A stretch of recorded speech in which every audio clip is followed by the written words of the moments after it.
Good morning, dear students, and warm welcome to our 11th online class.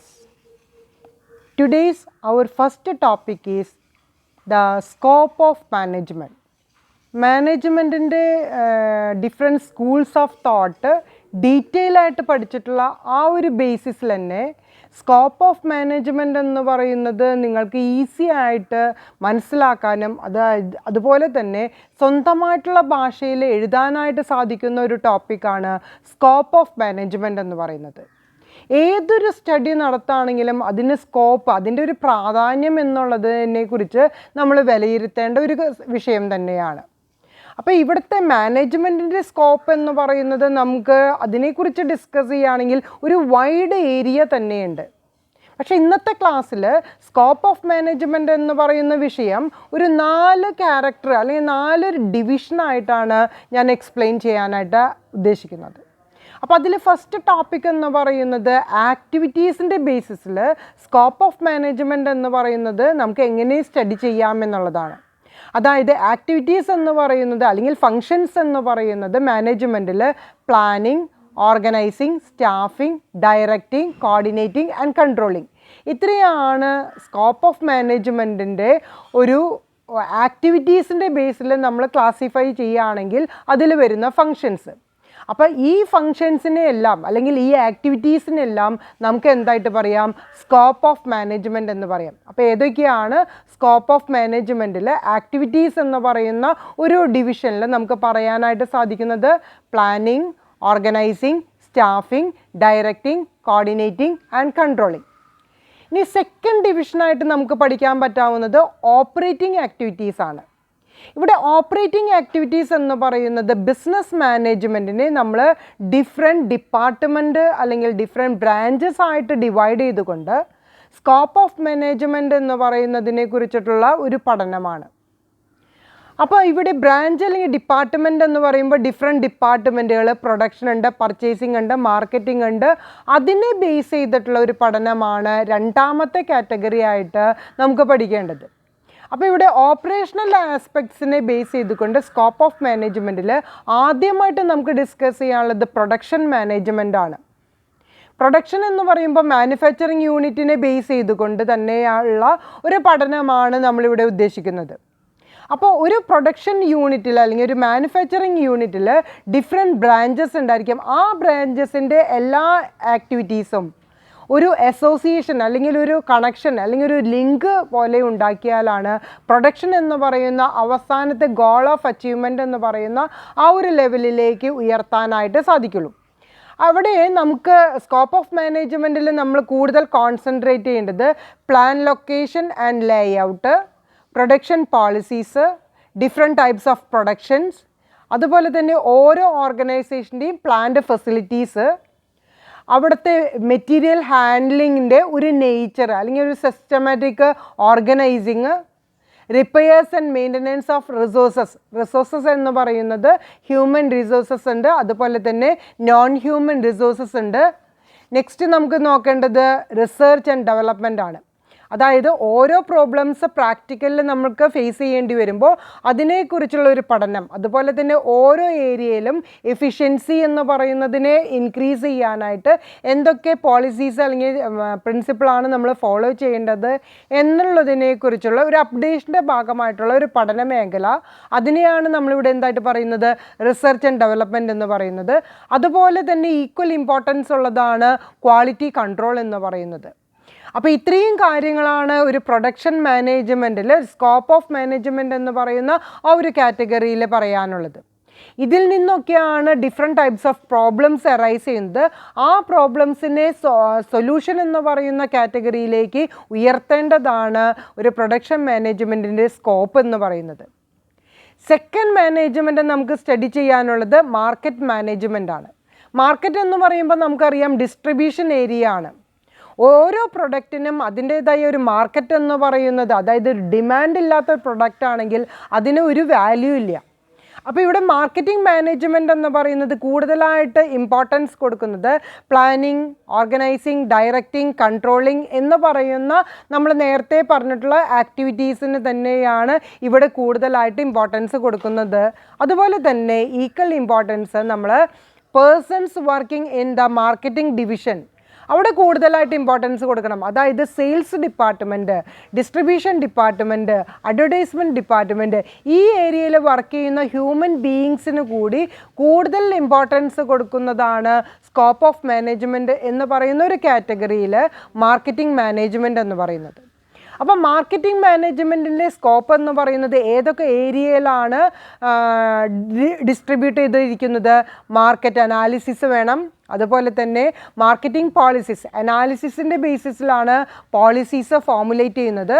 അതുപോലെ തന്നെ branding, ഏതൊക്കെ ബ്രാൻഡിനാണ് കൂടുതൽ പ്രാധാന്യം കൊടുക്കുന്നത്, നമ്മുടെ ബ്രാൻഡ് എത്രത്തോളം നല്ലതാക്കാനായിട്ട് സാധിക്കുമെന്നുള്ള പഠനം.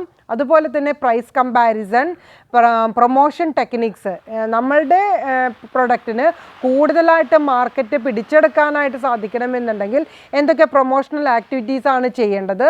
അതുപോലെ തന്നെയാണ് ചാനൽസ് ഓഫ് ഡിസ്ട്രിബ്യൂഷൻ, എങ്ങനെ നമുക്ക് കസ്റ്റമേഴ്സിന് ഈസി ആയിട്ട് നമ്മുടെ പ്രൊഡക്റ്റ് എത്തിക്കാനായിട്ട് സാധിക്കുമെന്ന് പറയുന്ന ആ ഒരു ലെവല്, അതാണ് നമ്മളിവിടെ എന്തായിട്ട് പറയുന്നത്, ചാനൽസ് ഓഫ് ഡിസ്ട്രിബ്യൂഷൻ എന്ന് പറയുന്നത്.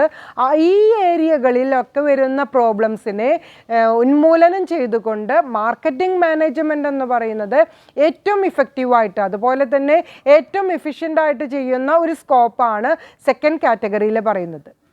തേർഡ് കാറ്റഗറി വരുന്നത് ഫിനാൻഷ്യൽ മാനേജ്മെൻ്റ് ആണ്. നമുക്കറിയാം പ്രൊഡക്ഷൻ സൈക്കിൾ എന്ന് പറയുന്ന പർച്ചേസ് ആയാലും പ്രൊഡക്ഷൻ ആയാലും അതുപോലെ തന്നെ സെയിൽസ് ആയാലും അവിടെയൊക്കെ ലിങ്ക് ചെയ്യുന്ന ഡിപ്പാർട്ട്മെൻ്റ് എന്ന് പറയുന്നത് ഏതാണ്? ഫിനാൻഷ്യൽ ഡിപ്പാർട്ട്മെൻ്റ് ആണ്. അപ്പോൾ ഫിനാൻഷ്യൽ മാനേജ്മെൻറ്റിൽ നമ്മൾ നോക്കുന്നത് ഇൻഫ്ലോ ആൻഡ് ഔട്ട്ഫ്ലോ, നമുക്ക് എവിടെ നിന്നൊക്കെയാണ് ആ ഫണ്ട് എന്ന് പറയുന്നതിൻ്റെ സോഴ്സ് എന്ന് പറയുന്നതും അതുപോലെ തന്നെ ആ സോഴ്സ് നമ്മൾ എവിടെയൊക്കെയാണ് അപ്ലൈ ചെയ്യുന്നത് എന്ന് പറയുന്ന ആ ഒരു മാനേജ്മെൻറ്റ് ആണ് സ്കോപ്പ് ഓഫ് മാനേജ്മെൻറ്റിൽ നമ്മൾ ഫിനാൻസിങ് അല്ലെങ്കിൽ ഫിനാൻഷ്യൽ മാനേജ്മെൻറ്റിൽ കൂടുതൽ പ്രാധാന്യം കൊടുക്കുന്നത്. അപ്പോൾ ഫിനാൻഷ്യൽ മാനേജ്മെൻറ്റിൽ കൂടുതലായിട്ട് ഞാൻ നേരത്തെ പറഞ്ഞ പോലെ ഇൻഫ്ലോ ആൻഡ് ഔട്ട്ഫ്ലോ എന്ന് പറയുന്ന സെയിം ടേമിൽ നമുക്ക് ഡിഫറെൻ്റ് ആയിട്ട് പറയാൻ പറ്റാവുന്ന ഒരു term procurement and the utilisation of ഫണ്ടാണ്. അപ്പോൾ നമുക്ക് കിട്ടിയിരിക്കുന്ന ഫണ്ട് നമ്മൾ എങ്ങനെ കളക്ട് ചെയ്യുന്നു, അതുപോലെ തന്നെ എങ്ങനെ യൂട്ടിലൈസ് ചെയ്യുന്നു എന്ന് പറയുന്ന ഒരു സ്കോപ്പ് ഓഫ് മാനേജ്മെൻ്റ് ആണ് ഇവിടെ ഡിസ്കസ് ചെയ്യേണ്ടത്. ഇവിടെ കൂടുതലായിട്ട് നോക്കേണ്ട ഏരിയാസ് അല്ലെങ്കിൽ ഫങ്ഷൻസ് എന്ന് പറയുന്നത് ക്യാപിറ്റൽ സ്ട്രക്ചറാണ്. അതുപോലെ തന്നെ ആ ക്യാപിറ്റൽ സ്ട്രക്ചറിനെ ബേസ് ചെയ്തുകൊണ്ട് കോർഡിനേഷൻ ഓഫ് ദ ഓപ്പറേഷൻസ്, അത് ഏതൊക്കെ ഏരിയയിൽ എത്രത്തോളം ഫണ്ട് നമുക്ക് യൂട്ടിലൈസ് ചെയ്യാനായിട്ട് സാധിക്കും എന്നുള്ളതും ഏതൊക്കെ ഡിപ്പാർട്ട്മെൻറ്റിനാണ് കൂടുതലായിട്ട് ഫണ്ട് കൊടുക്കേണ്ടത് എന്നുള്ള ഒരു അലൊക്കേഷന് കൂടുതൽ ഇമ്പോർട്ടൻസ് കൊടുക്കണം. അതുപോലെ തന്നെ laying down A proper dividend policy, നമുക്ക് കിട്ടിയിരിക്കുന്ന പ്രോഫിറ്റിൽ നിന്ന് എത്രത്തോളം ഡിവിഡൻഡ് പോളിസി നമുക്ക് ഇൻവെസ്റ്റേഴ്സിന് കൊടുക്കാനായിട്ട് സാധിക്കുമെന്നുള്ള ഒരു മെഷർമെൻറ്റ് കൂടി ഈ ഫിനാൻഷ്യൽ ഡിപ്പാർട്ട്മെൻറ്റ് എടുക്കേണ്ടതാണ്. ഇത്രയും കാര്യങ്ങളാണ് പ്രോബ്ലംസ് എന്ന് പറയുന്ന ഒരു കാറ്റഗറിയിൽ ഡിസിഷൻ മേക്കിംഗ് എന്ന് പറയുന്ന ഒരു സ്കോപ്പ് ഓഫ് മാനേജ്മെൻറ്റിൽ വരുന്ന ഒരു മെയിനായിട്ടുള്ള ഫിനാൻഷ്യൽ മാനേജ്മെൻറ്റിൻ്റെ ഏരിയയിൽ നിന്ന് നമ്മൾ ചിന്തിക്കേണ്ട കാര്യം. നെക്സ്റ്റ് വൺ വരുന്നത് പേഴ്സണൽ മാനേജ്മെൻ്റ് ആണ്. പേഴ്സണൽ മാനേജ്മെൻറ്റ് എന്ന് പറയുമ്പോൾ ഹ്യൂമൻ റിസോഴ്സ് മാനേജ്മെൻറ്റിനാണ് ഇവിടെ കൂടുതൽ പ്രാധാന്യം കൊടുക്കുന്നത്. അതായത് സെലക്ഷൻ ആൻഡ് ട്രെയിനിങ്, ഈ ഹ്യൂമൻ ബിഹേവിയർ എന്ന് പറയുന്ന ഹ്യൂമൻ റിസോഴ്സസിനാണ് നമ്മളുടെ മാനേജ്മെൻറ്റ് എന്ന് പറയുന്ന കാര്യത്തിൽ ഏറ്റവും പ്രാധാന്യമുള്ളത്. അതായത് അവിടുത്തെ പ്ലെയേഴ്സ് എന്ന് പറയുന്നത് ഏത് റിസോഴ്സസ് ആണ്? ഹ്യൂമൻ ബിഹേവിയർ അല്ലെങ്കിൽ ഹ്യൂമൻ റിസോഴ്സസിനാണ് ഇവിടെ കൂടുതൽ പ്രാധാന്യം കൊടുക്കേണ്ടത് എന്ന് മാത്രമല്ല ഏറ്റവും കോംപ്ലക്സിറ്റി വരുന്ന ഒരു ഏരിയ തന്നെയാണ് ഈ പേഴ്സണൽ മാനേജ്മെൻറ്റ് എന്ന് പറയുന്നത്. ഇവിടെ നോക്കേണ്ടത് ഇഫക്റ്റീവ് കൺട്രോളിങ് ആൻഡ് കോർഡിനേഷൻ എന്ന് പറയുന്ന ഒരു ഫംഗ്ഷനാണ് സ്കോപ്പ് ഓഫ് മാനേജ്മെൻറ്റിൽ കൂടുതൽ പ്രാധാന്യം കൊടുക്കേണ്ടത്.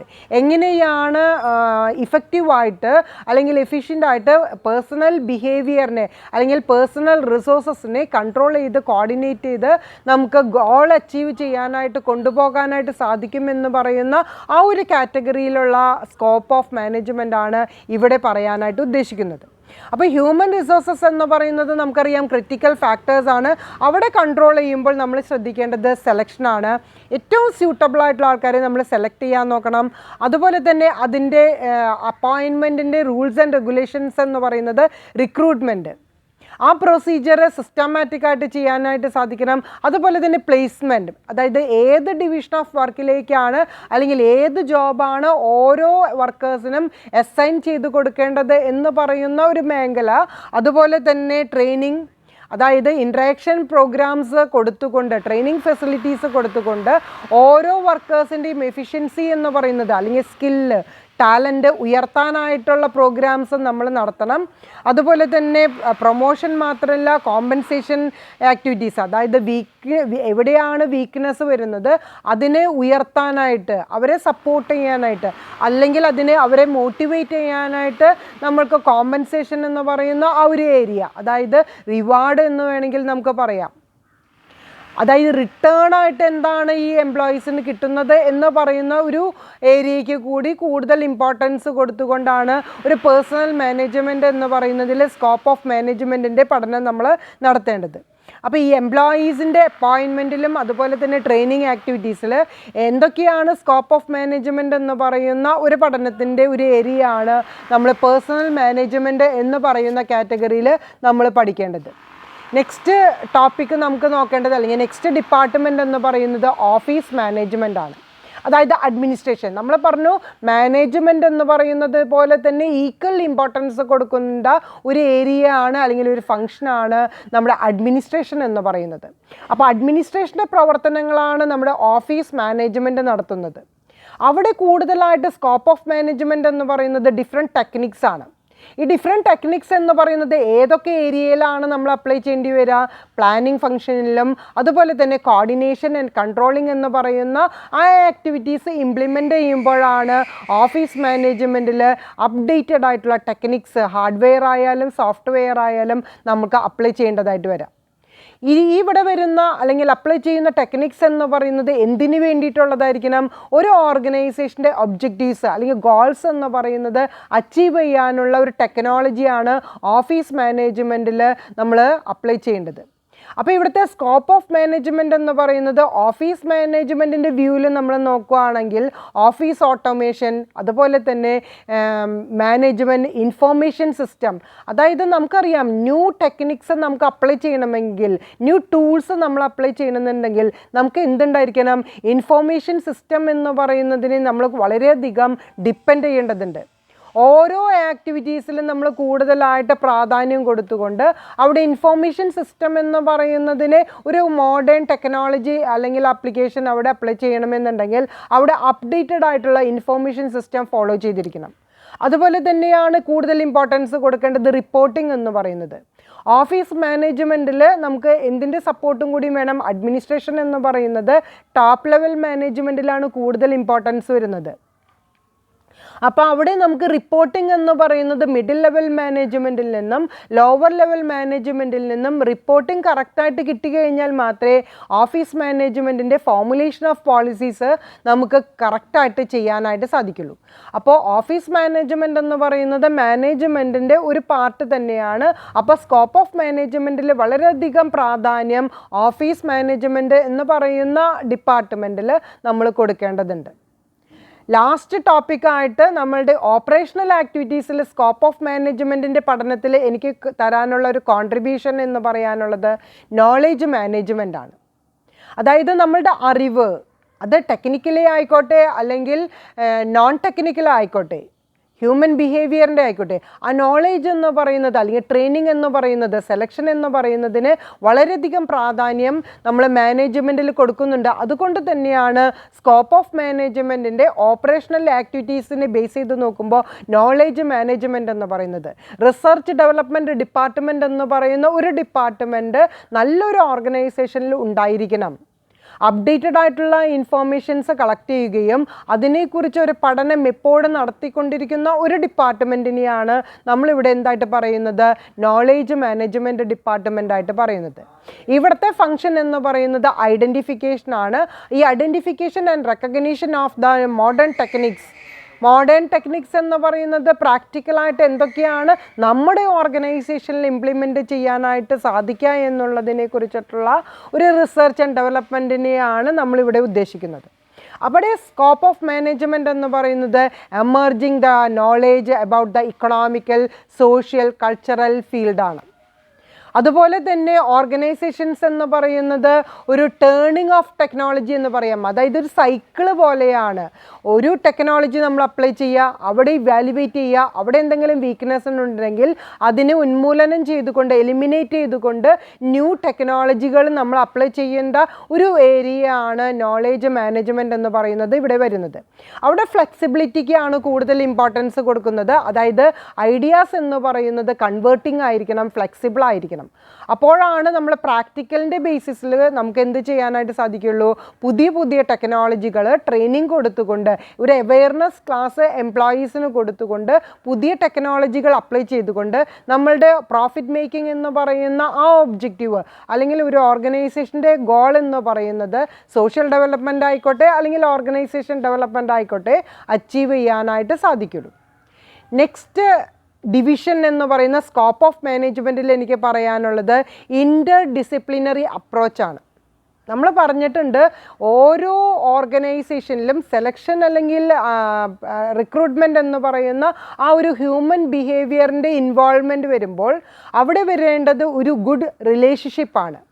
അതായത് സബോർഡിനേറ്റ്സും വർക്കേഴ്സും തമ്മിൽ ഒരു കൺട്രോളിങ് കപ്പാസിറ്റി അല്ലെങ്കിൽ ഒരു കോർഡിനേഷൻ അവിടെ ഉണ്ടാക്കണമെന്നുണ്ടെങ്കിൽ അവിടെ നല്ലൊരു റിലേഷൻഷിപ്പ് ഉണ്ടാകണം.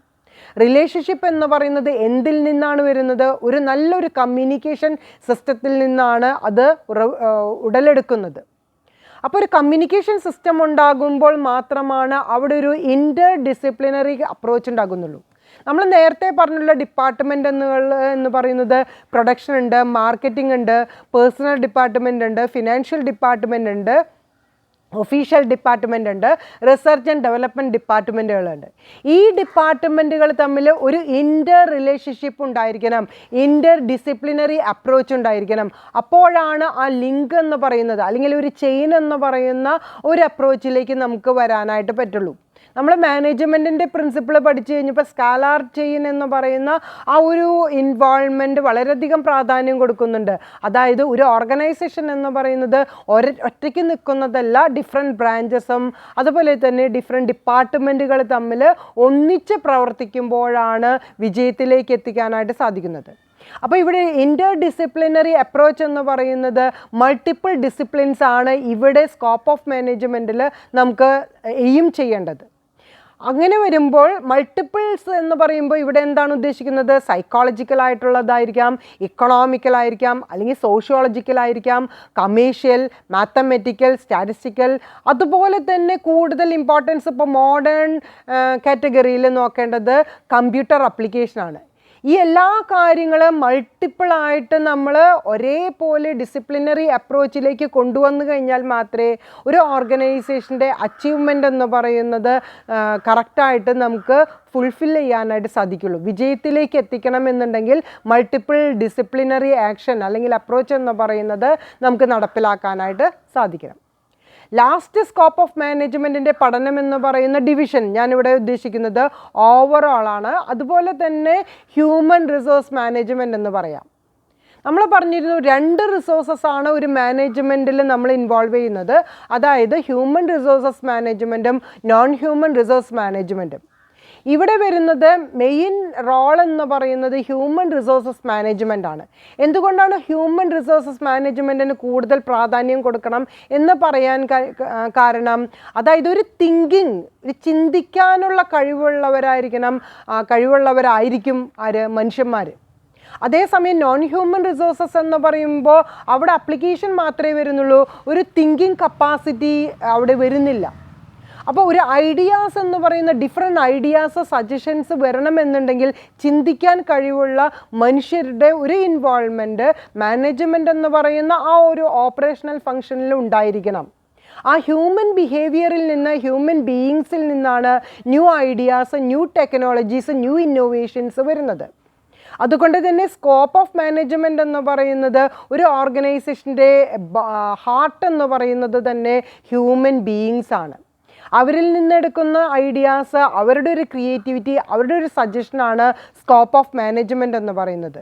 അപ്പോൾ ഹ്യൂമൻ റിസോഴ്സസിൻ്റെ ഡെവലപ്മെൻറ്റ് മെൻ്റലി ആയിരിക്കാം, സൈക്കോളജിക്കലായിരിക്കാം, അത് മാത്രമേ ആ ഒരു ഓർഗനൈസേഷൻ്റെ ഒരു ഡെവലപ്മെൻറ്റ്. പിന്നെ ഓർഗനൈസേഷൻ എന്ന് പറയുന്നത് നമ്മളുടെ പ്രോഫിറ്റ് മേക്കിംഗ് ആയിക്കോട്ടെ, നോൺ പ്രോഫിറ്റ് മേക്കിംഗ് ഓർഗനൈസേഷൻ ആയിക്കോട്ടെ, അവിടെ ഹ്യൂമൻ ബിഹേവിയറിന്, ഹ്യൂമൻ ബീയിങ്സിന് കൂടുതൽ ഇമ്പോർട്ടൻസ് കൊടുക്കുമ്പോഴാണ് സ്കോപ്പ് ഓഫ് മാനേജ്മെൻറ്റ് എന്ന് പറയുന്നതിനെ ഉയർത്തി കാണിക്കാനായിട്ട് സാധിക്കുള്ളൂ. അപ്പം ഞാനിവിടെ സ്കോപ്പ് ഓഫ് മാനേജ്മെൻറ്റ് എന്ന് പറയുന്ന ആ ടോപ്പിക് ഇവിടെ സമ്മറൈസ് ചെയ്യാണ്. 4 തരത്തിലായിട്ടാണ് സ്കോപ്പ് ഓഫ് മാനേജ്മെൻറ്റ് എന്ന് പറയുന്നത് ഞാനിവിടെ എക്സ്പ്ലെയിൻ ചെയ്തിട്ടുള്ളത്.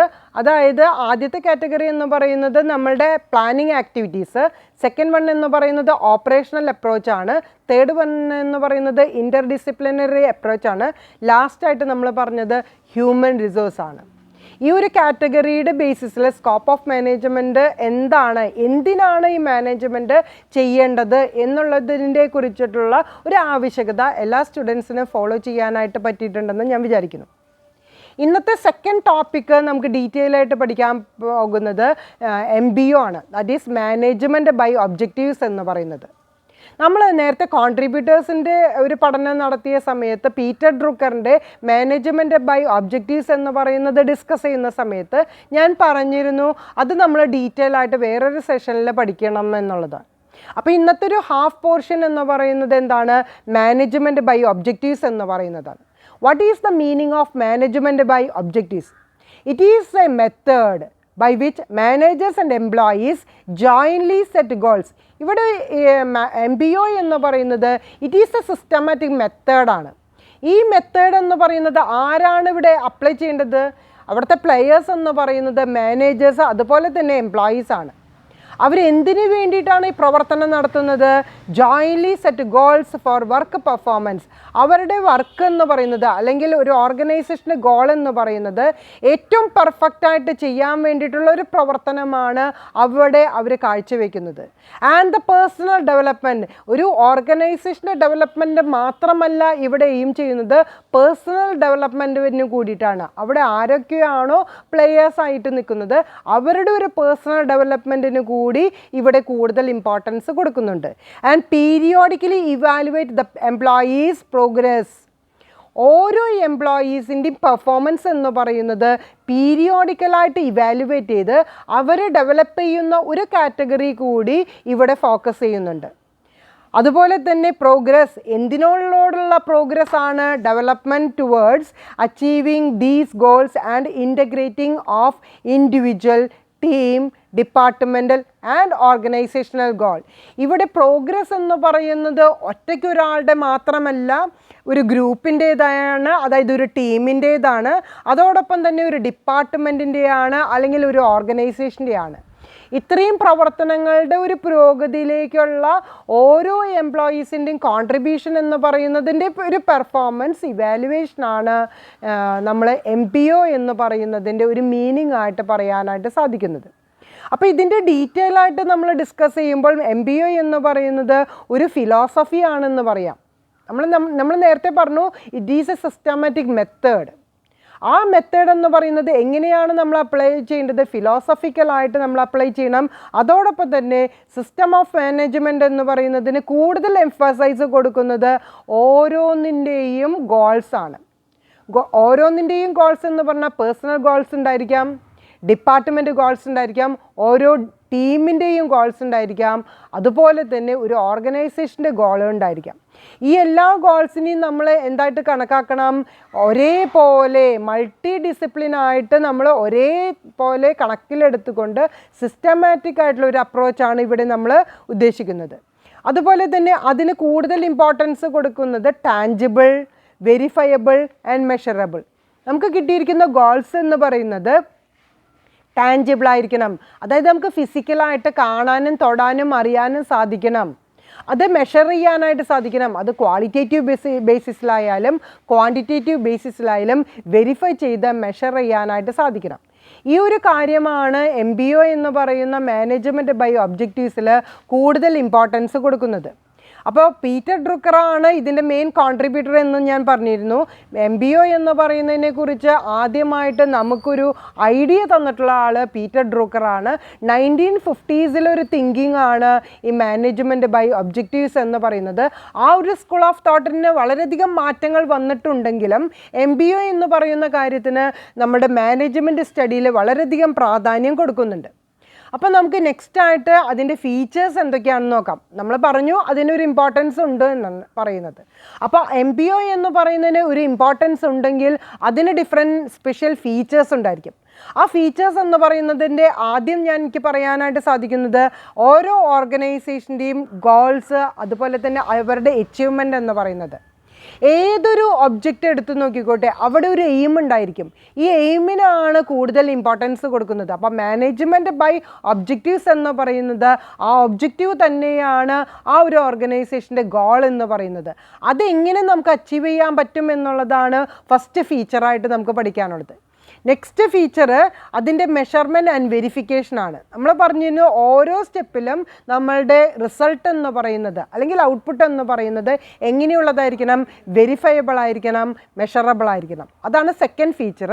തേർഡ് ഫീച്ചർ അതിൻ്റെ ഒബ്ജക്റ്റീവ്സ് എന്ന് പറയുന്നത് ഓരോ ലെവലിൽ നിന്നുകൊണ്ടായിരിക്കണം ഈ വെരിഫിക്കേഷൻ അല്ലെങ്കിൽ മെഷറിങ് എന്ന് പറയുന്ന ആ ഒരു കാറ്റഗറിയിലേക്ക് വരുന്നത്.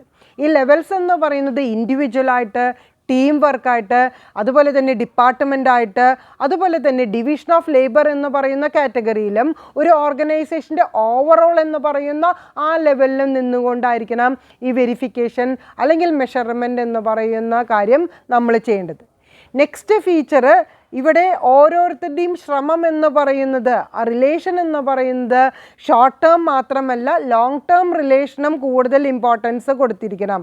അതായത് താൽക്കാലികമായിട്ടുള്ള ഒരു റിലേഷൻഷിപ്പ് കീപ്പ് ചെയ്യുക എന്നുള്ളതിനേക്കാൾ കൂടുതലായിട്ട് അതിൻ്റെ ഒരു സ്ട്രെങ്ത്നെസ് എന്ന് പറയുന്നതിനെ വർദ്ധിപ്പിക്കണം എന്നുണ്ടെങ്കിൽ ആ റിലേഷൻഷിപ്പ് എങ്ങനെയുള്ളതാക്കി മാറ്റാനായിട്ട് ശ്രമിക്കണം? ലോങ് ടേം റിലേഷൻഷിപ്പ് കീപ്പ് ചെയ്യാനായിട്ട് സബോർഡിനേറ്റ്സും അതുപോലെ തന്നെ സുപ്പീരിയേഴ്സും ശ്രമിക്കണം. ആ ഒരു റിലേഷൻഷിപ്പിൽ നിന്ന് മാത്രമേ മാനേജ്മെൻറ്റ് ബൈ ഒബ്ജക്റ്റീവ്സ് എന്ന് പറയുന്നത് കറക്റ്റ് ഗോളിലേക്ക് നമുക്ക് എത്തിക്കാനായിട്ട് സാധിക്കുള്ളൂ. Next feature objectives or goals R ranked. നമ്മൾ പറഞ്ഞിരുന്നു ക്വാണ്ടിറ്റേറ്റീവ് മെഷർമെൻറ്റ് മാത്രമല്ല ക്വാളിറ്റേറ്റീവ് മെഷർമെൻറ്റും കൂടി നമ്മൾ എടുക്കണം. അപ്പോൾ ക്വാളിറ്റി എന്ന് പറയുന്നത് ആ പെർഫോമൻസിനെ ബേസ് ചെയ്തിട്ടാണ്. അപ്പോൾ ഒബ്ജക്റ്റീവ്സ് അല്ലെങ്കിൽ ഗോൾസ് എന്ന് പറയുന്നത് ക്വാളിറ്റേറ്റീവ് മെഷർമെൻറ്റ് വരുമ്പോൾ ഒരു റാങ്കിങ് എന്ന് പറയുന്ന ആ ഒരു കാറ്റഗറിയിലേക്ക് MBO എന്ന് പറയുന്നതിൻ്റെ ഫീച്ചേഴ്സിനെ ഉയർത്തി കാണിക്കാനായിട്ട് നമുക്ക് സാധിക്കും. നെക്സ്റ്റ് എന്ന് പറയുന്നത് അതിൻ്റെ മെത്തേഡ് പറഞ്ഞപ്പോൾ ഞാൻ പറഞ്ഞിട്ടുണ്ടായിരുന്നു ഫിലോസഫി ഓഫ് മാനേജ്മെൻറ്റ് എന്ന് പറയുന്നതിന് കൂടുതൽ ഇമ്പോർട്ടൻസ് കൊടുക്കുന്നുണ്ട്. അതായത് മാനേജ്മെൻറ്റ് എന്ന് പറയുന്നത് നമ്മൾ എങ്ങനെയാണ് സ്റ്റഡി ചെയ്യേണ്ടത്? ഫിലോസഫിക്കലായിട്ട് നമ്മൾ സ്റ്റഡി ചെയ്യണം. അവിടെ വരുന്നത് ഒപ്റ്റിമം പെർഫോമൻസ് ആണ്. അതായത് പല ഓർഗനൈസേഷനിലും പല സ്റ്റാൻഡേർഡായിരിക്കും കീപ്പ് ചെയ്യുന്നത്. ഇവിടെ കിട്ടിയിരിക്കുന്ന റിസോഴ്സസ് എന്ന് പറയുന്നത് ഹ്യൂമൻ റിസോഴ്സസും നോൺ ഹ്യൂമൻ റിസോഴ്സസ് ഉണ്ട്. അവിടെ നമ്മൾ ഒപ്റ്റിമം എന്ന് പറയുന്നത് അവിടുത്തെ ഒരു കപ്പാസിറ്റി അനുസരിച്ച് കൊണ്ട് അല്ലെങ്കിൽ അവിടെ ചെയ്തിട്ടുള്ള ഒരു ഫെസിലിറ്റീസ് ഉപയോഗിച്ചുകൊണ്ട് ആ ഓർഗനൈസേഷൻ്റെ എൻവയൺമെൻറ്റ് ഉപയോഗിച്ചു കൊണ്ടുള്ള ഒരു ഫിലോസഫിക്കൽ മാനേജ്മെൻറ്റ് എന്ന് പറയുന്ന ഒരു ഒപ്റ്റിമം ലെവലിലേക്ക് മാത്രമേ ഉയർത്താനായിട്ട് പാടുള്ളൂ. നെക്സ്റ്റ് ഫീച്ചറായിട്ട് നമുക്ക് പറയാനായിട്ട് സാധിക്കുന്നത് participation of the subordinates. Superiors മാത്രം വിചാരിച്ചുകൊണ്ട് ഒരു പ്രവർത്തനം നമുക്ക് നടത്താനായിട്ട് സാധിക്കില്ല. അത് നമ്മൾ ലെവൽസ് ഓഫ് മാനേജ്മെൻറ്റ് എന്ന് പറയുന്ന ആ ഒരു കാറ്റഗറിയിൽ നമ്മൾ പഠിച്ചിരുന്നു. അതായത് ലോവർ ലെവൽ മാനേജ്മെൻറ്റിലാണ് ഓപ്പറേഷൻ എന്ന് പറയുന്ന മെയിൻ ആക്ടിവിറ്റി അവിടെ നടക്കുന്നത്. അപ്പോൾ ഗോൾ സെറ്റ് ചെയ്യുന്ന സമയത്ത് സബോർഡിനേറ്റ്സിൻ്റെ പാർട്ടിസിപ്പേഷൻ, അതായത് പ്രാക്ടിക്കലായിട്ട് പ്രവർത്തനം വരുമ്പോഴാണ് പ്രോബ്ലംസ് ഉണ്ടാകുന്നത്. അപ്പോൾ ആരാണ് പ്രോബ്ലംസ് ഫേസ് ചെയ്യുന്നത്? ലോവർ ലെവൽ മാനേജ്മെൻ്റ് ആണ് പ്രോബ്ലംസ് ഫേസ് ചെയ്യുന്നത്. അതുകൊണ്ട് തന്നെയാണ് വളരെയധികം കോൺട്രിബ്യൂട്ടേഴ്സ് പറയുന്നത് മാനേജ്മെൻറ്റിൽ ഡിസിഷൻ മേക്കിങ്ങിൽ ആർക്ക് കൂടുതൽ ഇമ്പോർട്ടൻസ് കൊടുക്കണം? ബോട്ടം ലെവൽ മാനേജ്മെൻറ്റിന് കൂടുതൽ ഇമ്പോർട്ടൻസ് കൊടുക്കണം എന്ന് പറയുന്നത്. അപ്പോൾ മാനേജ്മെൻറ്റ് ബൈ ഒബ്ജക്റ്റീവ്സ് എന്ന് പറയുന്നതിൽ കൂടുതൽ ഇമ്പോർട്ടൻസ് കൊടുക്കുന്നത് സബോർഡിനേറ്റ്സിൻ്റെ പാർട്ടിസിപ്പേഷൻ എന്ന് പറയുന്നത് ഡിസിഷൻ മേക്കിങ്ങിൽ അല്ലെങ്കിൽ മാനേജ്മെൻറ്റിൽ ഉണ്ടായിരിക്കണം എന്നുള്ളത് തന്നെയാണ്. നെക്സ്റ്റ് വണ്ണായിട്ട് നമുക്ക് ഫീച്ചറായിട്ട് പറയാൻ സാധിക്കുന്നത് ഒരു സൈക്കിളാണ് ഈ മാനേജ്മെൻറ്റ് പ്രോസസ്സ് എന്ന് പറയുന്നത്. അതായത് ഒരു കണ്ടിന്യൂവസ് പ്രോസസ്സാണ്. അവിടെ ഒരു എൻഡ് എന്ന് പറയുന്നതോ അല്ലെങ്കിൽ ഒരു സ്റ്റാർട്ടിംഗ് എന്ന് പറയുന്നതിനെയോ നമുക്ക് കണ്ടെത്താനായിട്ട് സാധിക്കില്ല. എൻഡിങ് പ്രോസസ്സിൽ നിന്ന് തന്നെയാണ് സ്റ്റാർട്ടിംഗ് പ്രോസസ്സ് ആരംഭിക്കുന്നത്. അപ്പോൾ ഒരു എൻഡിങ് സ്റ്റാർട്ടിംഗ് എന്ന് പറയാൻ പറ്റില്ല. നമുക്കതിനെ എന്തായിട്ട് പറയാം? ഒരു സർക്കിളായിട്ടോ അല്ലെങ്കിൽ ഒരു സൈക്കിളായിട്ടോ പറയാം. അപ്പോൾ നമ്മളുടെ ഗോൾ എന്ന് പറയുന്ന പ്രോസസ്സ് കണ്ടിന്യൂവസ് ആണ്. പ്ലാനിങ് എന്ന് പറയുന്നതും ഇംപ്ലിമെൻറ്റേഷൻ എന്ന് പറയുന്നതും പെർഫോമൻസ് ഇവാലുവേഷൻ എന്ന് പറയുന്നതും മോഡിഫിക്കേഷൻ എന്ന് പറയുന്നതും ഫീഡ്ബാക്ക് എന്ന് പറയുന്നതും എന്താണ്? ഒരു കണ്ടിന്യൂവസ് പ്രോസസ്സാണ്. ഇത്രയാണ് നമ്മളുടെ MBO എന്ന് പറയുന്ന ആ ഒരു കാറ്റഗറിയിൽ ഫീച്ചേഴ്സ് എന്ന് പറയുന്നതിനെ ബേസ് ചെയ്തിട്ട് നമുക്ക് പറയാനുള്ളത്. അപ്പോൾ നമ്മളുടെ ഫീച്ചേഴ്സിൽ വരുന്ന മാനേജ്മെൻറ്റ് ഒബ്ജക്റ്റീവ്സിൽ ഗോൾ അച്ചീവ് ചെയ്യാനെങ്കിൽ നേരത്തെ നമ്മൾ തീരുമാനിക്കണം. അതുപോലെ തന്നെ അവിടെ കൺട്രോളിംഗ് എന്ന് പറയുന്നത് ഹ്യൂമൻ റിസോഴ്സസിനാണ് കൂടുതൽ ഇമ്പോർട്ടൻസ് കൊടുക്കുന്നത്. അത് കൺട്രോൾ ചെയ്യുകയും കോർഡിനേറ്റ് ചെയ്യുകയും ചെയ്യണമെന്നുണ്ടെങ്കിൽ നല്ല റിലേഷൻഷിപ്പ് കീപ്പ് ചെയ്യണം. നല്ല റിലേഷൻഷിപ്പ് കീപ്പ് ചെയ്യണമെങ്കിൽ കമ്മ്യൂണിക്കേഷൻ സ്കില്ല് ഡെവലപ്പ് ചെയ്യണം. സെലക്ഷൻ റിക്രൂട്ട്മെൻറ്റ് എന്ന് പറയുന്ന കാര്യത്തിൽ കൂടുതൽ ഇമ്പോർട്ടൻസ് കൊടുക്കണം. ഒപ്റ്റിമം പെർഫോമൻസ് എന്ന് പറയുന്ന ഇവാലുവേഷൻ ഉണ്ടായിരിക്കണം. ആ ക്വാളിറ്റി ബേസിസിൽ അത് മെഷർ ചെയ്തിരിക്കണം. സബോർഡിനേറ്റ്സിൻ്റെ കൂടി അല്ലെങ്കിൽ ലോവർ ലെവൽ കാറ്റഗറിയുടെ കൂടെ ഒരു ഇൻവോൾവ്മെൻറ്റ് ഡിസിഷൻ മേക്കിങ്ങിൽ ഉണ്ടായിരിക്കണം. അതുപോലെ തന്നെ കണ്ടിന്യൂവസ് പ്രോസസ്സ് ആയതുകൊണ്ട് ഓരോ ഡിപ്പാർട്ട്മെൻറ്റുകൾ തമ്മിൽ ഒരു സ്കാലർ ചെയിൻ ഓഫ് മാനേജ്മെൻറ്റ് എന്ന് പറയുന്ന ഒരു ഒബ്ജക്റ്റീവിലേക്ക് ഉയർത്താനായിട്ട് MBOന് സാധിക്കണം എന്നുള്ളതാണ് ഫീച്ചേഴ്സിൻ്റെ കാറ്റഗറിയിൽ പറയുന്നത്. അപ്പം നിങ്ങൾ സ്കോപ്പ് ഓഫ് മാനേജ്മെൻറ്റ് പഠിച്ചതിൻ്റെ ഒപ്പം തന്നെ MBOൻ്റെ കാറ്റഗറിയിൽ വാട്ട് ആർ ദ ഫീച്ചേഴ്സ് പഠിച്ചു. അപ്പം നിങ്ങൾക്ക് തന്നെ പറയാൻ പറ്റും എന്തൊക്കെയാണ് ഈ MBO കൊണ്ടുള്ള ഗുണങ്ങൾ. എന്തുകൊണ്ടാണ് പീറ്റർ ഡ്രൂക്കർ മാനേജ്മെൻറ്റ് സ്റ്റഡിയിൽ MBO എന്ന് പറയുന്ന ഒരു ഫോക്കസിങ് നടത്തണം എന്ന് പറയാനുള്ള കാരണം എന്തൊക്കെയായിരിക്കും? അതിൻ്റെ ഏതൊരു സ്കൂൾ ഓഫ് തോട്ടിലും നമുക്കറിയാം അവിടെ ഗുണങ്ങളുണ്ടായിരിക്കും, ദോഷങ്ങളുണ്ടായിരിക്കും. അപ്പോൾ മാനേജ്മെൻറ്റ് ഒബ്ജക്റ്റീവ്സിൽ നമുക്ക് ഇനി ഡിസ്കസ് ചെയ്യാനുള്ള ഒരു ഫാക്ടർ എന്ന് പറയുന്നത് what are the benefits or the merits of MBO ആണ്. അപ്പോൾ ഇതിൽ ഫസ്റ്റ് വണ്ണായിട്ട് നമുക്ക് പറയാനായിട്ട് സാധിക്കുന്നത് ഒരു മാനേജ്മെൻറ്റിൻ്റെ ഒരു ഓർഗനൈസേഷൻ്റെ മാനേജ്മെൻറ്റ് എന്ന് പറയുന്നത് MBO വളരെയധികം സഹായിക്കുന്നുണ്ട്. എന്താണ് അതിൻ്റെ മെയിൻ കാരണം? ഒരു സിസ്റ്റമാറ്റിക് ആയിട്ടുള്ള ഒരു മെത്തേഡാണ് നമ്മൾ അപ്ലൈ ചെയ്യുന്നത്.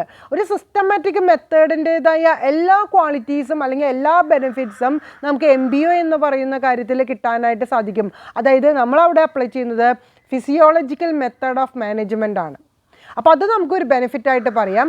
സെക്കൻഡായിട്ട് നമുക്ക് പറയാൻ പറ്റുന്നത് ഈ MBO പ്രൊവൈഡ് ചെയ്യുന്നത് ഒരു ക്ലിയർ കട്ട് മെഷർമെൻ്റ് ആണ്. ഓരോ പെർഫോമൻസ് അത് പേഴ്സണൽ ആയിക്കോട്ടെ, ടീം വർക്ക് ആയിക്കോട്ടെ, ഡിപ്പാർട്ട്മെൻ്റ് ആയിക്കോട്ടെ, ഓവറോൾ ഒരു ഓർഗനൈസേഷൻ്റെ ഗോൾസ് ആയിക്കോട്ടെ, അവിടെ ക്ലിയർ ആയിട്ട് വെരിഫിക്കേഷനും മെഷർമെൻ്റ് എന്ന് പറയുന്നത് പെർഫോമൻസ് ലെവലിൽ നടക്കുന്നുണ്ട് എന്നുള്ളതാണ്. അപ്പോൾ അത് നമുക്ക് എന്തായിട്ട് പറയാം? ഒരു അഡ്വാൻറ്റേജ് ആയിട്ട് പറയാവുന്നതാണ്. നെക്സ്റ്റ് വൺ പറയാൻ പറ്റുന്ന ഏറ്റവും ഇമ്പോർട്ടൻ്റ് ആയിട്ടുള്ള കാര്യം, പല സ്കൂൾ ഓഫ് തോട്ടിലും സബോർഡിനേറ്റ്സ് അല്ലെങ്കിൽ ലോവർ ലെവൽ കാറ്റഗറിക്ക് ഡിസിഷൻ മേക്കിങ്ങിൽ അല്ല മാനേജ്മെൻറ്റിൽ കൂടുതൽ പ്രാധാന്യം കൊടുക്കുന്നില്ല. അതേസമയം മാനേജ്മെൻറ്റ് ബൈ ഒബ്ജക്റ്റീവ്സ് എന്ന് പറയുന്നതിൽ പാർട്ടിസിപ്പേഷൻ ഓഫ് സബോർഡിനേറ്റ്സ് എന്ന് പറയുന്നതിന് വളരെയധികം പ്രാധാന്യം കൊടുക്കുന്ന ഒരു സ്കൂൾ ഓഫ് തോട്ടാണ്. അപ്പം മാനേജ്മെൻറ്റ് ബൈ ഒബ്ജക്റ്റീവ്സിൻ്റെ ഒരു ഇമ്പോർട്ടൻറ്റ് അഡ്വാൻറ്റേജ് ആയിട്ട് നമുക്ക് ഈ റിയലിസ്റ്റിക് ഗോൾസ് അല്ലെങ്കിൽ ആ പേഴ്സണൽ ഹ്യൂമൻ ബിഹേവിയർ, ഹ്യൂമൻ ബീയിങ്സിൻ്റെ കൂടുതൽ ഇൻവോൾവ്മെൻറ്റിന് വേണ്ടിയിട്ട് അവിടെ ഒരു ഇൻട്രസ്റ്റ് ഡെവലപ്പ് ചെയ്തെടുക്കാനായിട്ട് നമ്മൾ എന്തിന് പ്രാധാന്യം കൊടുക്കുന്നുണ്ട്? Participation of subordinates in the category of management and in the decision making എന്ന് പറയുന്നതിൽ കൂടുതൽ പ്രാധാന്യം കൊടുക്കുന്നുണ്ട്. അതൊരു മെറിറ്റായിട്ട് നമുക്ക് പറയാവുന്നതാണ്. നെക്സ്റ്റ് നമുക്ക് സ്റ്റാൻഡർഡൈസേഷൻ എന്ന് പറയുന്നത്, അതായത് പെർഫോമൻസ് എന്ന് പറയുന്നത് നമ്മൾ കാറ്റഗറൈസ് ചെയ്ത് ഇവാലുവേറ്റ് ചെയ്യുന്ന സമയത്ത് സ്റ്റാൻഡേർഡ് എന്ന് പറയുന്നത് നമ്മൾ എടുക്കുന്നത് ഒരു ഫ്ലെക്സിബിൾ സ്റ്റാൻഡേർഡാണ്. അതായത് ആ ഓർഗനൈസേഷനിൽ വരുന്ന റിസോഴ്സസ്, ആ എൻവയൺമെൻറ്റ് വെച്ചുകൊണ്ട് ഒരു സ്പെഷ്യൽ സ്റ്റാൻഡേർഡാണ് അവിടെ കീപ്പ് ചെയ്യുന്നത്. അല്ലാതെ മറ്റുള്ളൊരു ഓർഗനൈസേഷനിൽ എന്താണോ സ്റ്റാൻഡേർഡ് കീപ്പ് ചെയ്തത് അതിവിടെ നമ്മൾ ഫോളോ ചെയ്യാനായിട്ട് നോക്കുന്നില്ല. ഇവിടുത്തെ എൻവയൺമെൻറ്റിനനുസരിച്ച് കൊണ്ട്, ഇവിടുത്തെ റിസോഴ്സസിനനുസരിച്ച് കൊണ്ട് ഒരു സ്റ്റാൻഡേർഡാണ് ഇവിടെ പെർഫോമൻസ് ഇവാലുവേറ്റ് ചെയ്യാനായിട്ട് നമ്മൾ ഉപയോഗിക്കുന്നത്. അതൊരു മെറിറ്റായിട്ട് നമുക്ക് പറയാവുന്നതാണ്. Next advantage, inter personal relationship between different departments. നമ്മൾ പറഞ്ഞിരുന്നു ഓരോ ഡിപ്പാർട്ട്മെൻറ്റിന് സെപ്പറേറ്റ് ആയിട്ടുള്ള ഗോൾസ് നമ്മൾ ഫിക്സ് ചെയ്യുന്നുണ്ടെങ്കിലും അവിടെ ഒരു ഇൻ്റർ റിലേഷൻഷിപ്പ് കീപ്പ് ചെയ്യാനായിട്ട് ഒരു കോർഡിനേഷൻ, ഒരു കൺട്രോളിങ് നടത്താനായിട്ട് നമ്മൾ മാനേജ്മെൻറ്റ് ഒബ്ജക്റ്റീവിൽ കൂടുതൽ പ്രാധാന്യം കൊടുക്കുന്നുണ്ട്. അതോടുകൂടി തന്നെ കോർഡിനേഷൻ എന്ന് പറയുന്നത് ഈസി ആയിട്ട് അല്ലെങ്കിൽ എഫക്റ്റീവായിട്ട് എഫിഷ്യൻ്റായിട്ട് നമുക്ക് ചെയ്യാനായിട്ട് സാധിക്കും. അതായത് ഓരോ ഡിപ്പാർട്ട്മെൻറ്റിൻ്റെയും ഒരു റെക്കഗ്നീഷൻ അല്ലെങ്കിൽ ഒരു ഇൻവോൾവ്മെൻ്റ് എന്ന് പറയുന്നതാണ് ഒരു സക്സസ്ഫുൾ ഓർഗനൈസേഷനായിട്ട് ലീഡ് ചെയ്യാനായിട്ടും അതോടൊപ്പം തന്നെ ആ ഓർഗനൈസേഷന് ഗോൾ എന്ന് പറയുന്നത് അച്ചീവ് ചെയ്യാനായിട്ടും ഓരോ ഓർഗനൈസേഷനെയും സാധിക്കുന്നത്. അപ്പോൾ ഇവിടെ ഒരു inter relationship, inter personal inter departmental relationship create ചെയ്യാനായിട്ട് സാധിക്കുന്നുണ്ട് എന്ന് പറയുന്നത് ഒരു മെറിറ്റ് തന്നെയാണ്. നെക്സ്റ്റ് നമുക്ക് പറയാൻ പറ്റാവുന്നത് സുപ്പീരിയേഴ്സ് ആൻഡ് സബോർഡിനേറ്റ്സ് റിലേഷൻഷിപ്പാണ്. ഇവിടെ ഡിവിഷൻ ഓഫ് ലേബർ അല്ലെങ്കിൽ assignment of A team work എന്ന് പറയുന്നത് അവിടുത്തെ സക്സസ് എന്ന് പറയുന്നത് സബോർഡിനേറ്റ്സും സുപ്പീരിയേഴ്സും തമ്മിലുള്ള ഒരു കോർഡിനേഷനാണ്. അപ്പോൾ അവിടെ കറക്റ്റായിട്ടുള്ള ഇൻസ്ട്രക്ഷൻസ് കൊടുക്കാനും ഗൈഡ് ലൈൻസ് കൊടുക്കാനും ഓരോ സപ്പീരിയേഴ്സിനും സാധിക്കുമ്പോഴാണ് ആ സബോർഡിനേറ്റ്സിൻ്റേതായിട്ടുള്ള എല്ലാ തരത്തിലുള്ള കഴിവുകളെ പുറത്തേക്ക് എടുക്കാനായിട്ട് സാധിക്കുക. അങ്ങനൊരു ഫ്രീഡം നമ്മുടെ മാനേജ്മെൻറ്റ് ബൈ ഒബ്ജക്റ്റീവ്സിൽ ലഭിക്കുന്നുണ്ട് എന്ന് പറയുന്നത് ഒരു മെറിറ്റ് തന്നെയാണ്. നെക്സ്റ്റ് നമുക്ക് പറയാനായിട്ട് സാധിക്കുന്ന ഒരു merit clear and verifiable objectives ആണ്. നമ്മൾ പെർഫോമൻസ് ഇവാലുവേറ്റ് ചെയ്യുന്നതിൻ്റെ ഒപ്പം തന്നെ നമ്മളുടെ ഒബ്ജക്റ്റീവ്സ് അല്ലെങ്കിൽ ഡിഫറെൻറ്റ് ഗോൾസ് നമ്മൾ ഫിക്സ് ചെയ്ത് വെച്ചത് അതും കൂടിയും അച്ചീവ് ചെയ്യാനായിട്ട് സാധിക്കുന്നുണ്ടോ എന്നുള്ളത് കൂടി വെരിഫൈ ചെയ്യാനും മെഷർ ചെയ്യാനും കൂടി നമുക്ക് സാധിക്കും. അതോടൊപ്പം തന്നെ അതിൻ്റെ എന്തെങ്കിലും വീക്ക്നെസ് ഉണ്ടെങ്കിൽ അത് കൺട്രോൾ ചെയ്തുകൊണ്ട് അത് എലിമിനേറ്റ് ചെയ്തുകൊണ്ട് പുതിയ പുതിയ മെത്തേഡ്സ് നമുക്ക് ഇംപ്ലിമെൻ്റ് ചെയ്യാനായിട്ട് സാധിക്കും. അതായത് ഓരോ ലെവൽസിലും നമ്മൾ എന്ത് ചെയ്യുന്നുണ്ട്, വെരിഫിക്കേഷൻ ആൻഡ് ദ ഇവാലുവേഷൻ എന്ന് പറയുന്ന ആ ഒരു കാറ്റഗറി പെർഫോമൻസിൻ്റെ ബേസിസിൽ മാത്രമല്ല ഗോൾസ് എത്രത്തോളം നമുക്ക് അച്ചീവ് ചെയ്യാനായിട്ട് സാധിച്ചു എന്ന് പറയുന്ന ഒരു കമ്പാരിസൺ കൂടി നമ്മളിവിടെ നടത്തുന്നുണ്ട്. Next advantage motivation to the employees ആണ്. ഓരോ എംപ്ലോയീസിൻ്റെയും പേഴ്സണലായിട്ടുള്ള കാര്യങ്ങൾ വരെ ആർക്ക് അറിയാനായിട്ട് സാധിക്കും, സുപ്പീരിയേഴ്സിന് അറിയാനായിട്ട് സാധിക്കും, മാനേജേഴ്സിന് അറിയാനായിട്ട് സാധിക്കും. അപ്പോൾ അതിൽ നിന്ന് തന്നെ ഓരോരുത്തരുടെ കഴിവുകളും അതുപോലെ തന്നെ ഓരോരുത്തരുടെ വീക്ക്നെസ്സും മനസ്സിലാക്കാൻ സാധിക്കുമ്പോൾ അവരെ കറക്റ്റായിട്ട് മോട്ടിവേറ്റ് ചെയ്യാനായിട്ട്, അതുപോലെ തന്നെ ഡിവിഷൻ ഓഫ് ലേബർ അല്ലെങ്കിൽ അസൈൻമെൻറ്റ് എന്ന് പറയുന്നത് ഓരോരുത്തരുടെയും കഴിവിന് തക്ക വിധത്തിലുള്ള ജോബ് അസൈൻ ചെയ്ത് കൊടുക്കാനായിട്ട് നമ്മുടെ മോട്ടിവേറ്റേഴ്സ് അല്ലെങ്കിൽ മെൻറ്റേഴ്സ് അല്ലെങ്കിൽ മാനേജേഴ്സിന് സാധിക്കുമെന്നുള്ളത് മാനേജ്മെൻറ്റ് ഒബ്ജക്റ്റീവ്സിലെ ഒരു വലിയൊരു അഡ്വാൻറ്റേജ് തന്നെയാണ്. അപ്പോൾ മോട്ടിവേഷൻ എംപ്ലോയീസിന് കൊടുക്കാൻ സാധിക്കുമ്പോൾ അവരുടെ ജോബ് അക്കോംപ്ലിഷ്മെൻ്റ് എന്ന് പറയുന്നത് വളരെ ഫ്രൂട്ട്ഫുള്ളായിട്ട് അല്ലെങ്കിൽ സക്സസ് ആയിട്ട് തന്നെ തീർക്കാനായിട്ട് ഓരോ എംപ്ലോയീസിന് സാധിക്കും. അതുപോലെ തന്നെ സെൽഫ് സാറ്റിസ്ഫാക്ഷൻ, സെൽഫ് ഇൻട്രസ്റ്റ് അവർക്ക് കൂടുതലായിട്ട് അതിൽ കൊണ്ടുവരാനായിട്ട് സാധിക്കും. And it also provides different opportunities to the subordinates.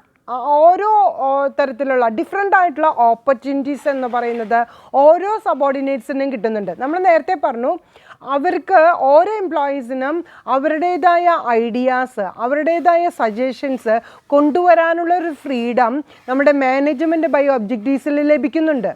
അപ്പോൾ ആ ഒബ്ജക്റ്റീവ്സിൽ നിന്ന് തന്നെ സബോർഡിനേറ്റ്സിന് അവരുടെ പെർഫോമൻസ് ഇമ്പ്രൂവ് ചെയ്യാനുള്ള കാര്യങ്ങൾ മാത്രമല്ല ഡിഫറെൻ്റ് ആയിട്ടുള്ള ഐഡിയാസ് സജഷൻസ് കൊടുക്കാനുള്ള ഒരു ഫ്രീഡം വരുമ്പോൾ അവർക്ക് അതിലൊരു താല്പര്യം ഉണ്ടാക്കിയെടുക്കാനും ആ താല്പര്യം ഇമ്പ്രൂവ് ചെയ്യാനായിട്ട് സാധിക്കുമെന്നുള്ളതാണ്. അപ്പോൾ ഓരോരുത്തരുടെ പെർഫോമൻസിനനുസരിച്ച് കൊണ്ട് എനിക്കും അത്രയും പെർഫോമൻസിലേക്ക് എത്തണം എന്നുള്ള ഒരു കോമ്പറ്റിംഗ് മെൻറ്റാലിറ്റി കൂടി മാനേജ്മെൻറ്റ് ബൈ ഒബ്ജക്റ്റീവ് എന്ന് പറയുന്ന ആ സ്കൂൾ ഓഫ് തോട്ട് മൂലം ഓരോ വർക്കേഴ്സിനും ഉണ്ടാക്കിയെടുക്കാനായിട്ട് സാധിക്കും എന്ന് പറയുന്നത് ഒരു അഡ്വാൻറ്റേജ് തന്നെയാണ്. ലാസ്റ്റ് അഡ്വാൻറ്റേജ് ആയിട്ട് നമുക്ക് പറയാനായിട്ട് സാധിക്കുന്നത് integration of individual and departmental objectives ആണ്. നമ്മൾ നേരത്തെ പറഞ്ഞിരുന്നു പേഴ്സണൽ ഒബ്ജക്റ്റീവ്സ് ഉണ്ട്, ഡിപ്പാർട്ട്മെൻറ്റൽ ഒബ്ജക്റ്റീവ്സ് ഉണ്ട്, അതുപോലെ തന്നെ ഓർഗനൈസേഷൻ ഒബ്ജക്റ്റീവ്സ് ഉണ്ടെന്ന്. അവിടെ ഒരു ഇൻറ്റഗ്രേഷൻ എന്ന് പറയുന്ന ഒരു ഫെസിലിറ്റി പ്രൊവൈഡ് ചെയ്യുമ്പോഴാണ് ഒരു ഓർഗനൈസേഷൻ്റെ സക്സസ് എന്ന് പറയുന്നതിലേക്ക് എത്താനായിട്ട് സാധിക്കുള്ളൂ. അതായത് നമ്മളൊരു ഓർഗനൈസേഷൻ്റെ ഗോൾസിനെ സെപ്പറേഷൻ ചെയ്യുകയാണ്, അതായത് ഓരോ ഡിപ്പാർട്ട്മെൻറ്റായിട്ട് ഓരോ ഗോൾസും ഡിവൈഡ് ചെയ്ത് കൊടുക്കുന്നു. ആ ഓരോ ഡിപ്പാർട്ട്മെൻറ്റിലും വർക്ക് ചെയ്യുന്ന ഓരോ പേഴ്സണും ഡിഫറെൻറ്റ് ഗോൾസ് കൊടുക്കുന്നുണ്ട്. അപ്പോൾ ഈ എല്ലാ ഗോൾസിനെയും നമ്മൾ ഇൻ്റഗ്രേറ്റ് ചെയ്യുമ്പോഴാണ് ഒരു ഓർഗനൈസേഷൻ്റെ ഗോൾസ് എന്ന് പറയുന്ന തലത്തിലേക്ക് ഉയർത്താനായിട്ട് സാധിക്കുന്നത്. അപ്പോൾ ആ ഒരു പ്രിവിലേജ് നമുക്ക് മാനേജ്മെൻറ്റ് ബൈ ഒബ്ജക്റ്റീവ്സ് എന്ന് പറയുന്ന സ്കൂൾ ഓഫ് തോട്ടിൽ നിന്ന് ലഭിക്കുന്നുണ്ട് എന്നുള്ള ഒരു കാറ്റഗറിയാണ് നമുക്കിവിടെ പഠനം നടത്താനായിട്ട് സാധിക്കുന്നത്. അപ്പോൾ മാനേജ്മെൻറ്റ് ബൈ ഒബ്ജക്റ്റീവ്സ് എന്ന് പറയുന്നത് നമ്മളുടെ മാനേജ്മെൻറ്റ് ഇഫക്റ്റീവ് അല്ലെങ്കിൽ എഫിഷ്യൻ്റ് ആക്കണമെന്നുണ്ടെങ്കിൽ വളരെയധികം അഡ്വാൻറ്റേജസ് ഉണ്ട് എന്ന് പറയാനായിട്ട് തന്നെയാണ് സാധിക്കുന്നത്. അതുകൊണ്ട് തന്നെയാണ് നമ്മൾ ഇത്രയധികം മെറിറ്റ്സ് നമ്മൾക്ക് ഇവിടെ നിലനിർത്താനായിട്ട് സാധിച്ചു. അതായത് മാനേജ്മെൻറ്റ് ഫംഗ്ഷൻ ആയാലും ഇൻ്റർ ഡിസിപ്ലിനറി ഫംഗ്ഷൻ ആയാലും ഒരു റിലേഷൻഷിപ്പ് കീപ്പ് ചെയ്യാനായിട്ടായാലും അതുപോലെ തന്നെ വർക്കേഴ്സിന് കൂടുതൽ പ്രാധാന്യം കൊടുക്കാനും അവർക്ക് അവരുടേതായിട്ടുള്ള ഒരു പ്രൊഡക്ടിവിറ്റി കാണിക്കാനുള്ള സ്വാതന്ത്ര്യം കാണിക്കാനുള്ള എല്ലാ വിധത്തിലുള്ള പ്രിവിലേജും ഈ മാനേജ്മെൻറ്റ് ബൈ ഒബ്ജക്റ്റീവ്സ് എന്ന് പറയുന്ന ആ ഒരു തിയറി ആണ് നമ്മൾ അപ്ലൈ ചെയ്യുന്നത് എന്നുണ്ടെങ്കിൽ ഓരോ ഓർഗനൈസേഷനും ലഭിക്കും എന്നുള്ളത് തന്നെയാണ് MBOൻ്റെ ബെനിഫിറ്റ്സ് എന്ന് പറയുന്നത്. ഇനി മാനേജ്മെൻറ്റ് ബൈ ഒബ്ജക്റ്റീവ്സ് എന്ന് പറയുന്നത് ഒരു മോഡൽ സ്റ്റഡി ആയിട്ട് നമ്മൾ ചെയ്യുകയാണെങ്കിൽ അതിൽ വരുന്ന ബേസിക് കോമ്പോണൻസ് എന്ന് പറയുന്നത് ജനറലായിട്ട് പറയുകയാണെങ്കിൽ ഒരു 6-7 മോഡൽസ് നമ്മളിവിടെ പറയുന്നുണ്ടെങ്കിലും നമ്മളുടെ ടെക്സ്റ്റ് ബുക്കിൽ അതിനെ 4 ആക്കിയിട്ടാണ് കംപ്രസ് ചെയ്തിട്ടുള്ളത്. അതിൽ ഫസ്റ്റ് ഫംഗ്ഷൻ എന്ന് പറയുന്നത് ഗോൾ സെറ്റിംഗ് ആണ്. സെക്കൻഡ് വൺ എന്ന് പറയുന്നത് സബോർഡിനേറ്റ് പാർട്ടിസിപ്പേഷനാണ്. തേർഡ് വൺ എന്ന് പറയുന്നത് ഇംപ്ലിമെൻറ്റേഷനാണ്. ഫോർത്ത് വണ്ണായിട്ട് പറയുന്നത് പെർഫോമൻസ് അപ്രൈസൽ ആൻഡ് ഫീഡ്ബാക്ക് ആണ്.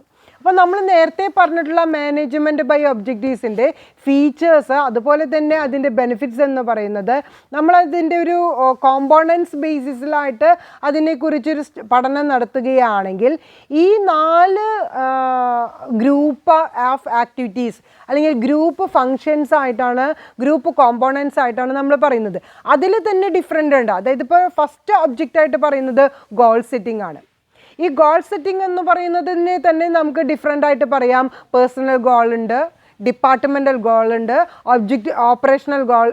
ഓർഗനൈസേഷൻ ഗോൾ ഉണ്ട്.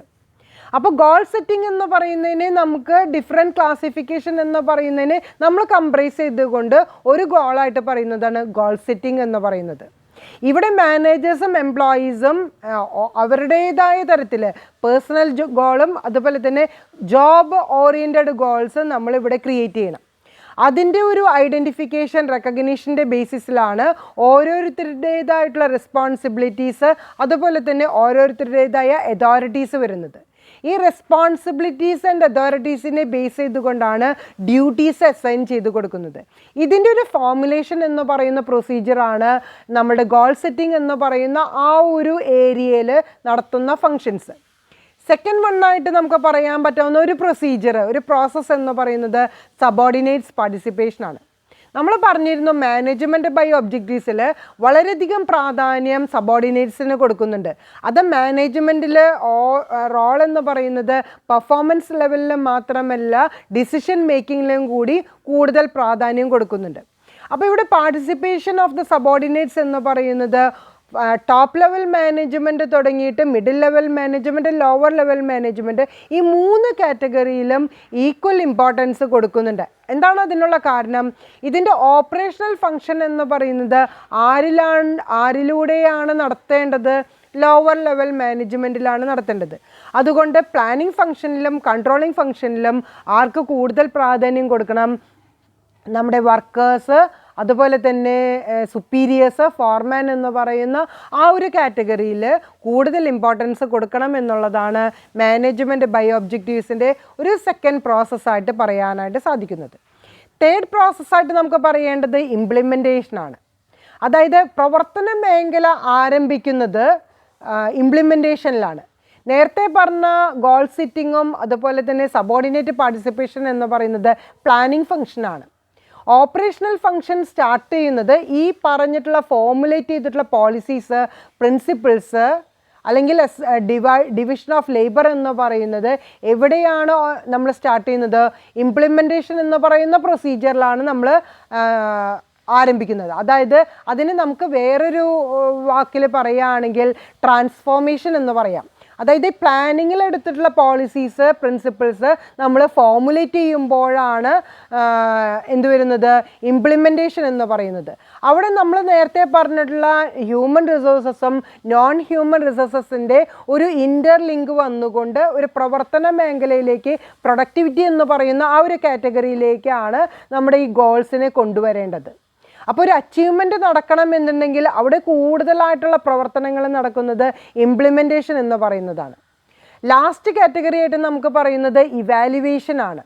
അതായത് വെരിഫിക്കേഷൻ ആൻഡ് ദ മെഷറിങ്. അവിടെ വരുന്നത് പെർഫോമൻസ് ലെവലാണ്. അതായത് ഫീഡ്ബാക്ക് എന്ന് പറയാം. അതായത് ഇംപ്ലിമെൻറ്റേഷൻ വന്നതിന് ശേഷമാണ് നമ്മൾ എന്തെടുക്കേണ്ടത്, ഫീഡ്ബാക്ക് എടുക്കേണ്ടത്. ആ ഫീഡ്ബാക്ക് എടുക്കുമ്പോഴാണ് നമുക്ക് വീക്ക്നെസ് എവിടെയാണെന്നുള്ളത് റെക്കഗ്നൈസ് ചെയ്യാനായിട്ട് സാധിക്കുക.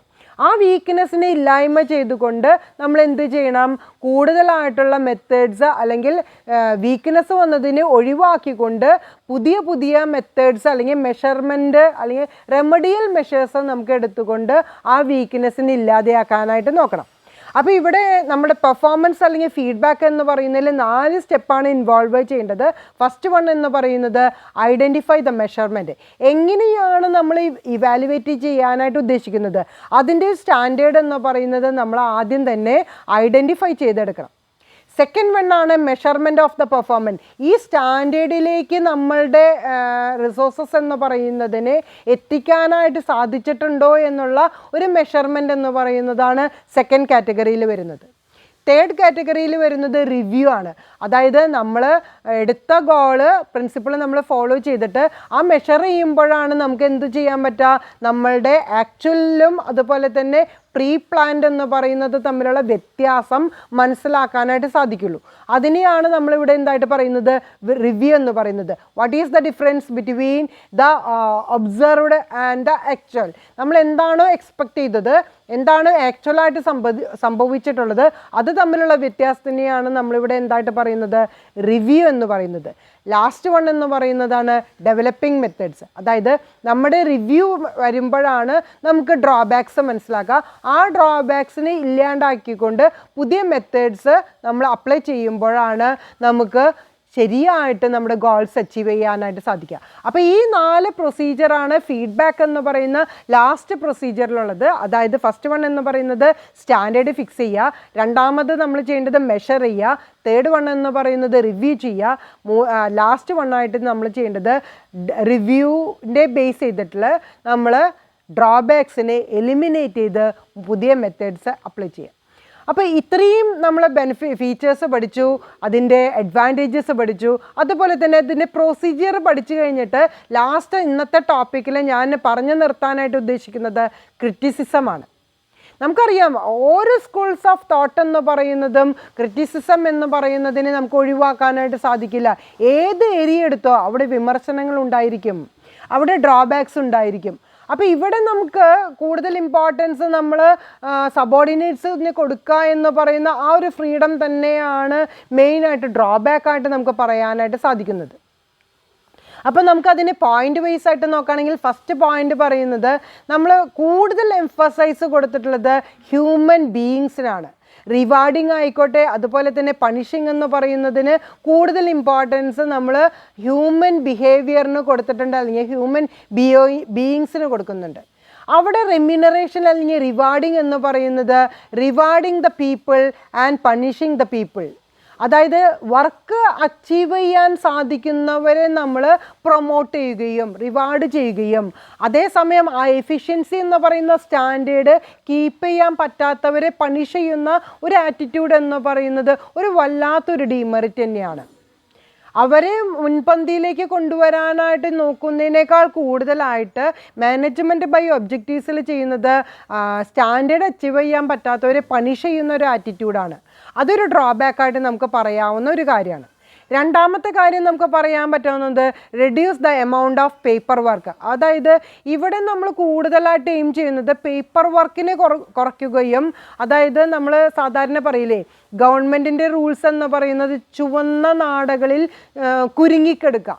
ആ ഒരു ആറ്റിറ്റ്യൂഡാണ് ഇവിടെ വരുന്നത്. അതായത് നമ്മൾ യൂഷ്വലി സംഭവിക്കാവുന്നൊരു കാര്യങ്ങളേക്കാൾ കൂടുതലായിട്ട് നമ്മൾ മാനേജ്മെൻറ്റ് ബൈ ഒബ്ജക്റ്റീവ്സ് എന്ന് പറയുന്നത് പേപ്പർ വർക്കിനെ റിഡ്യൂസ് ചെയ്യുന്ന ആ ഒരു കാറ്റഗറിയിലേക്ക് കൊണ്ടുവരാണ്. അതായത് നമ്മളിവിടെ കൂടുതലായിട്ട് എന്താണോ സംഭവിക്കുന്നത് അതിനെ മാത്രമാണ് വിലയിരുത്തുന്നത്. അതല്ലാതെ അവിടെ ഒരു സിസ്റ്റമാറ്റിക് ആയിട്ടുള്ള ഒരു പേപ്പർ വർക്ക് എന്ന് പറയുന്ന ഒരു കാര്യത്തിന്, റിപ്പോർട്ടിംഗ് എന്ന് പറയുന്ന കാര്യത്തിന് കൂടുതൽ പ്രാധാന്യം കൊടുത്തിട്ടില്ല എന്ന് പറയുന്നതാണ് ഒരു ഡ്രോബാക്ക്. നെക്സ്റ്റ് നമുക്ക് പറയാൻ പറ്റുന്നത്, അവിടെ പ്രോസസ്സ് നമ്മൾ പറഞ്ഞു അത് കൺട്രോളിംഗ് ആണ്, അത് കണ്ടിന്യൂസ് ആണെന്ന്. പക്ഷേ ഇവിടെ കൂടുതലായിട്ട് കൺട്രോളിംഗ് എന്ന് പറയുന്നത് വരേണ്ടത് ടോപ്പ് ലെവൽ മാനേജ്മെൻറ്റിനാണ്. പക്ഷേ ആ ടോപ്പ് ലെവൽ മാനേജ്മെൻറ്റിന് കുറച്ച് പ്രാധാന്യം കൊടുക്കുകയും ലോവർ ലെവൽ മാനേജ്മെൻറ്റിനാണ് ഇവിടെ കൂടുതൽ പ്രാധാന്യം കൊടുക്കുന്നത്. അപ്പോൾ ടോപ്പ് ലെവൽ മാനേജ്മെൻറ്റിന് ഈ എംപ്ലോയീസിൻ്റെ മേലെയുള്ള അധികാരങ്ങൾ, റെസ്പോൺസിബിലിറ്റീസ്, അതോറിറ്റീസ് എന്ന് പറയുന്നത്, അല്ലെങ്കിൽ അതിൻ്റെ കൺട്രോളിങ് ആൻഡ് കോർഡിനേഷൻ എന്ന് പറയുന്നത് ഒരു പരിധിവരെ കുറവായിരിക്കും. അതുപോലെ തന്നെ കൂടുതൽ ഇമ്പോർട്ടൻസ് സബോർഡിനേറ്റ്സിന് കൊടുക്കുമ്പോൾ ടോപ്പ് ലെവൽ മാനേജ്മെൻറ്റിൻ്റെ പ്രാധാന്യം കമ്പാരിറ്റീവ്ലി കുറയാനുള്ളൊരു സാധ്യതയുണ്ട് എന്നുള്ളതാണ് ഇവിടെ ഡ്രോബാക്കായിട്ട് പറയാനായിട്ട് സാധിക്കുന്നത്. നെക്സ്റ്റ് വണ്ണായിട്ട് നമുക്ക് പറയാനായിട്ട് സാധിക്കുന്നത്, MBO is reduce to the lose win game between the manager and employee. ഒരു ഗെയിമാണ്, അതായത് ഒരു ഗാംബ്ലിംഗ് പോലെയാണ്. നമ്മൾ നടത്തി നോക്കാം, വിജയിച്ചാൽ നന്നായി, വിജയിച്ചില്ലെങ്കിൽ അതിൻ്റെ ഡ്രോബാക്സ് ഒഴിവാക്കിക്കൊണ്ട് പുതിയ മെത്തേഡ് അപ്ലൈ ചെയ്യുക. അപ്പോൾ ഇതിനൊരു ഗെയിം എന്ന് പറയുന്ന ഒരു ആറ്റിറ്റ്യൂഡിലേക്ക് വരുന്നുണ്ടോ എന്നുള്ളതാണ് ഇവിടെ ഡ്രോബാക്കായിട്ട് പറയുന്നത്. അതായത് മാനേജേഴ്സും എംപ്ലോയീസും നടത്തുന്ന ഒരു കളി, ആ കളിയിൽ ചിലത് വിജയിക്കും, ചിലത് തോൽക്കും.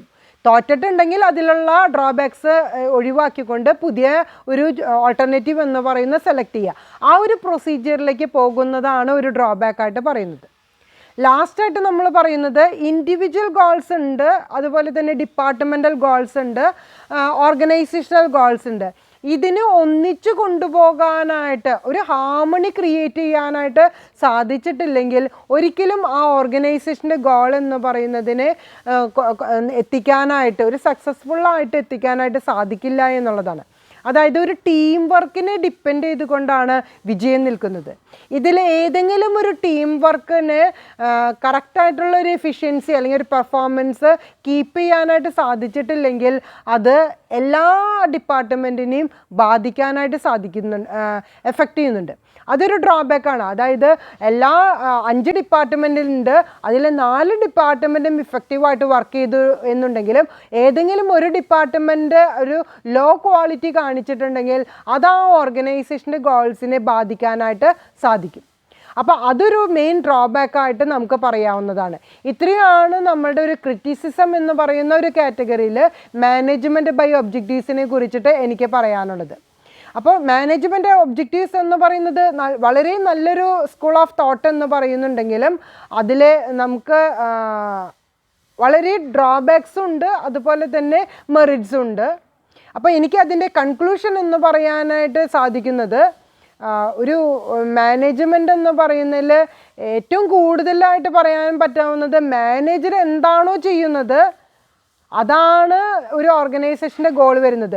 മാനേജ്മെൻറ്റ് നന്നായിട്ട് ചെയ്തില്ല എന്നുണ്ടെങ്കിൽ നല്ലൊരു മാനേജ്മെൻറ്റ് എന്ന് പറയുന്നത് കാഴ്ചവെക്കാനായിട്ട് സാധിക്കില്ല. അപ്പോൾ മാനേജ്മെൻറ്റ് ബൈ ഒബ്ജക്റ്റീവ്സ് എന്ന് പറയുന്നത് മാനേജർ എന്താണോ ചെയ്യുന്നത് അതായിരിക്കും ആ മാനേജ്മെൻറ്റ് എന്ന് പറയുന്ന ഒരു കൺക്ലൂഷനാണ് എനിക്കിതിനെ കുറിച്ചിട്ട് പറയാനുള്ളത്. അപ്പോൾ മാനേജ്മെൻറ്റ് ബൈ ഒബ്ജക്റ്റീവ്സ് എന്ന് പറയുന്നതും സ്കോപ്പ് ഓഫ് മാനേജ്മെൻറ്റ് എന്ന് പറയുന്നതും എല്ലാവർക്കും മനസ്സിലാക്കാനായിട്ട് സാധിച്ചിട്ടുണ്ടെന്ന് വിചാരിക്കുന്നു. കുറച്ച് ലെങ്തി ക്ലാസ്സാണ്. അത് ഈ മാനേജ്മെൻറ്റ് ബൈ ഒബ്ജക്റ്റീവ്സ് എന്ന് പറയുന്ന ടോപ്പിക്ക് പറഞ്ഞ് അവസാനിപ്പിക്കാൻ വേണ്ടിയിട്ടാണ് ഞാൻ എടുത്തിട്ടുള്ളത്. ബുദ്ധിമുട്ടായിട്ടുണ്ടാവില്ല എന്നുള്ളതും അതുപോലെ തന്നെ എല്ലാവർക്കും മനസ്സിലാക്കാനായിട്ട് സാധിച്ചിട്ടുണ്ടാവുമെന്നുള്ള ഒരു പ്രതീക്ഷയിൽ ഇന്നത്തെ ക്ലാസ് ഞാൻ വൈൻഡപ്പ് ചെയ്യാണ്. അപ്പോൾ thank you very much. Have A nice day.